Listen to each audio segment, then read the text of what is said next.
guys, I've got an absolutely fantastic update for you today when it comes to the iPhone 8. We've received lots of rumors, lots of leaked spec leaks, feature leaks, a lot of juicy details. So I'm very excited to talk about that today. First off, I wanted to say I hope you enjoyed our teaser and concept of the iPhone 8. We worked, oh my goodness, so hard. You guys have no idea how frustrating it is to try and render video when it comes to modeling. So we used to do pictures, now we're getting into video. I hope you guys liked it. It wasn't easy, and this is in our eyes the idea of what the iPhone 8 should look like. The subtle curved edges. A lot of people say it looks like the Galaxy. I honestly disagree. We try to differentiate the design a lot, the sleek looking speakers.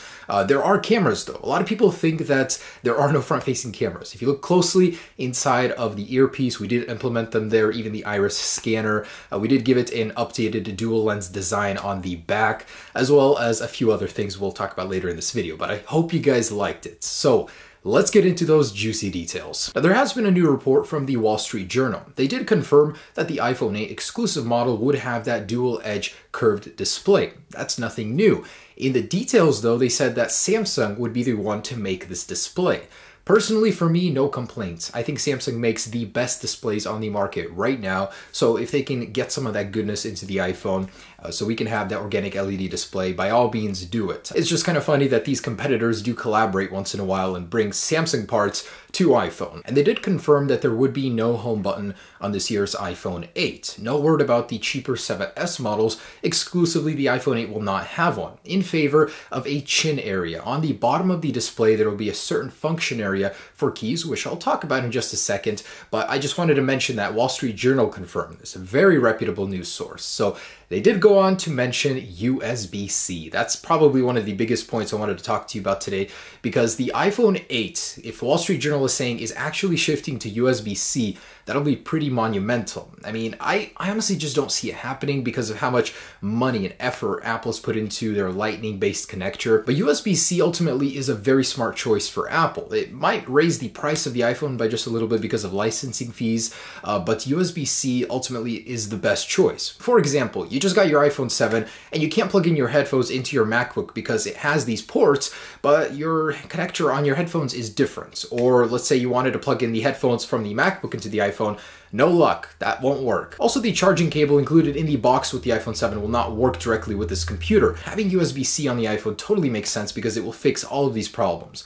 One port across all devices. That means with your new MacBook, you can directly out of the box begin charging the iPhone with the included cable. So that's fantastic. It should happen. Will it? Who knows? I mean, Apple has been using the 30-pin since 2003, then they upgraded to Lightning in 2012. It just seems a little bit sudden. Apple is very slow at adopting these technologies, but it may happen after all, according to Wall Street Journal. Now, as good as this does sound, a world where all devices are connected out of the box using one standard, it was quickly shut down by a managing director from Barclays who says this probably won't happen. USB-C is just too much of a hurdle for Apple to overcome right now. Instead, what they will probably do is conform to European standards by including an adapter in box with the iPhone 8. This way they can keep selling iPhones with Lightning connectors, but still have a USB-C solution. So he says, just an adapter, not the real thing. And in fact, Apple has actually done this in the past in Europe, and it conforms to the European standards. I think a lot of you guys will love this one. So a Morgan Stanley analyst is claiming that battery life will be a key selling point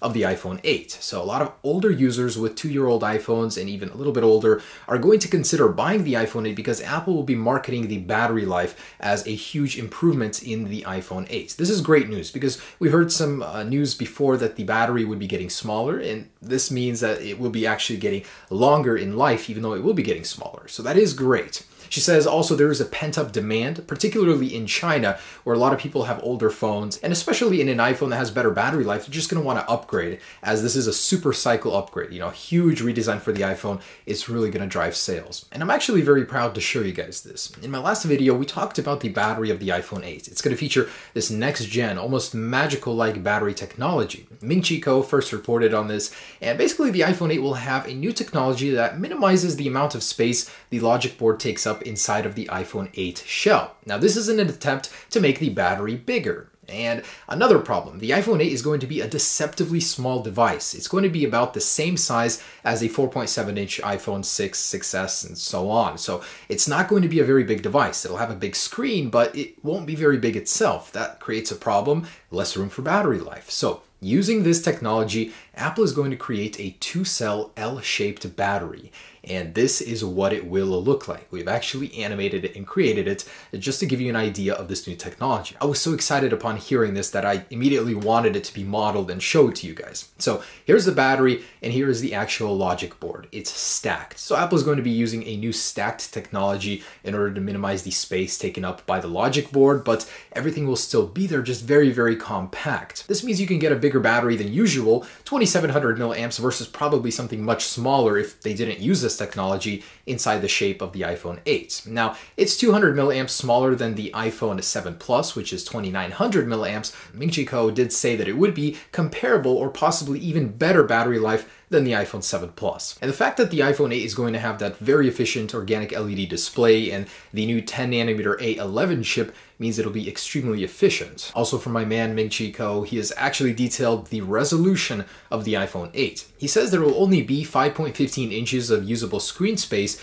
but you're going to get a considerably sharper display compared to the 7 Plus. It's going to get a PPI or pixel density of 521 versus 401 on the 1080p display on the iPhone 7 Plus. So the overall screen size will be 5.8 inches, but you're not going to be able to interact with the entire thing. As the lower portion, there will be a dedicated area for the function keys. Here you'll have the home button, possibly some other buttons incorporated in there, but he says that'll be dedicated just for the buttons. Now here's some technology that sounds like it's straight out of a movie. Apple has actually patented this, and it sounds crazy, but Apple actually knows how to do it. So it's very complicated. Excuse me, but I am going to have to read this.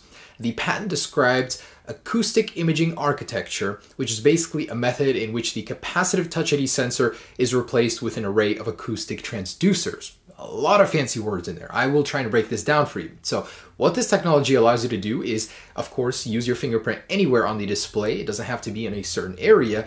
Beyond that, it can actually tell the difference between your fingerprint ridges or maybe your ear. If you put your phone up to your ear, it can tell the differences in skin. That is just insane. That means you no longer need a proximity sensor on the top of your phone, which would make the look of the phone much cleaner, as we have demonstrated in our concept. Also, this goes further. Not only can you put it on the display, you can actually put this technology anywhere on the phone, on the outer ridges of the display, or completely on the back shell of the phone. So this opens up a whole world of possibility without a home button. That is just crazy. We're unlikely to see this on the iPhone 8, but future iPhones may actually incorporate this technology. So TrendForce has released a new report. These guys, I don't talk about it much, but last year they predicted that the iPhone 7 would have 32, 128, and 256 gigabytes of storage. So in this report, they are saying the iPhone 8 will come with only 64 and 256 gigabytes of storage. So you get a very low one or a very high one, no in between there. Also, the iPhone 8 will have 3 gigabytes of RAM, so it won't have an upgrade over the iPhone 7 Plus,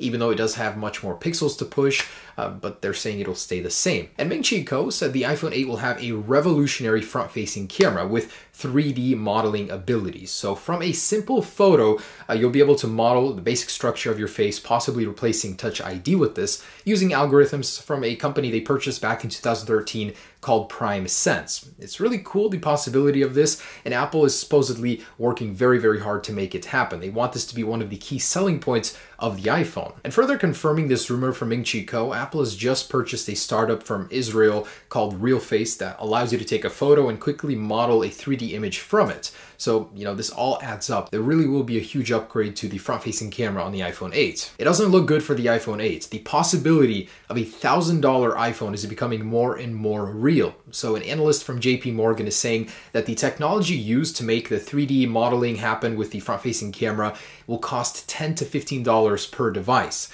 Margins are everything when it comes to selling a device for a good amount of money. Plus, Apple has to market it, package it, sell it. It adds up. So this means the reality of a $1,000 iPhone is really starting to stack up. Plus, there will be that 3D Touch Gen 2 that will be $5 per device. In case you guys didn't know, an iPhone overall costs about $200 to $250 to make. So having these parts cost so much is crazy. It really will add up. And man, this thing is going to be expensive. Now, TSMC is almost done with its work on the A11 chip. this thing is going to be absolutely legendary. So it has a 10 nanometer structure. It's going to be very powerful, very energy efficient, which is very good for battery life. And they're set to begin commercial shipments in March. So Apple's processor game, which is already so good, is only going to keep getting better. TSMC is said to start working on the 7 nanometer construction in March already, with 5 nanometer in 2018. Not something I usually talk about, but modems. So Intel has released its new modem called the Intel XMM 7650. And this is a huge upgrade over the iPhone 7. This is probably the one going into the iPhone 8 just because it's already released. It's on time for the production date of the iPhone 8. So it features 1 gigabit speeds. That's insane. That's over double of the iPhone 7, which can do 450. Upload is 225, which again is over double versus the 100 the iPhone can do right now. Now, most carriers can't even support this. It's going to take a while for 5G to roll out to even get anywhere near these speeds, but it's good to be future-proofed, of course. The best thing about this modem is that it now supports CDMA. That means it doesn't matter which carrier you buy your iPhone from. As long as you unlock it, you'll be able to use it on any carrier. Currently, if you buy an iPhone 7 from T-Mobile or AT&T, you won't be able to use it on Sprint or Verizon. But if you buy it from Verizon, you can use it on AT&T and T-Mobile, which is very confusing for consumers. But this new modem in the iPhone 8 will allow you to use the iPhone with all carriers, just as long as it is unlocked. Anyways, guys, that's the latest on the iPhone 8. A lot of exciting stuff. Much faster LTE, that beautiful display, better battery life, the 3D sensing camera, even USB-C. This is shaping up to be quite the release, and I'm so excited for it. But just wanted to say thanks for watching. As usual, I'll keep you updated on all of the latest news. I'm so excited. So excited. But first, the S8 comes. Anyways, guys, have a great day. Peace.